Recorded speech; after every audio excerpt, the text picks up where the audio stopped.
Seniausiam uostamiesčio dienraščiui Klaipėda lapkritį sukaks 65 metai. Renginių skirtų jubiliejui maratoną kolektyvas pradėjo savaitgalį.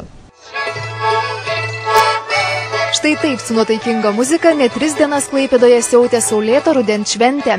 Visa turgaus gatvė šurmuliavo, uostamiesčio gyventojai buvo vaišinami arbata ir meduoliais, galėjo stebėti linksmus muzikinius pasirodymus ir apsipirkti mugėje. Visa tai specialia proga. Dienraštis Klaipėda taip sutiko savo 65-ąjį jubiliejų.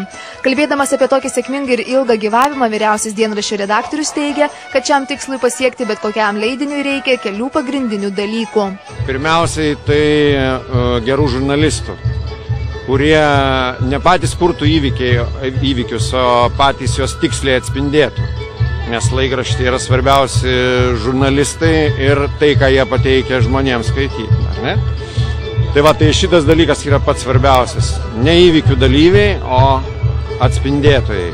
Savo ruožtų klaipėdiečiai džiaugiasi, jog uostamiestis turi leidinį pavadintą savo vardu ir linkėjo jam tolimesnės sėkmingos veiklos. Palinkėčiau ir toliau, kad Klaipėda būtų tokia įdomesnė, gal daugiau apie gyvenimą, gal daugiau tokių straipsnių apie gerą gyvenimą, ne apie blogą. Dar mažiausiai 65 metų. Klaipėdiečiai šios šventės progą raginami ir kitaip išreikšti meilę uostamiesčiui. Kiekvienas gali sukurti Klaipėdos miesto kvapą. Visus klaipėdiečius aktyviai kviečiame dienraščio 65 metų jubiliejaus progą sukurti Klaipėdos miestui kvapą. Siūlykite ir patys jį išrinkite. Kartu mes su Provanso kvapais jį pagausime ir kaip džiną uždarysime į kvapnios esencijos buteliuką.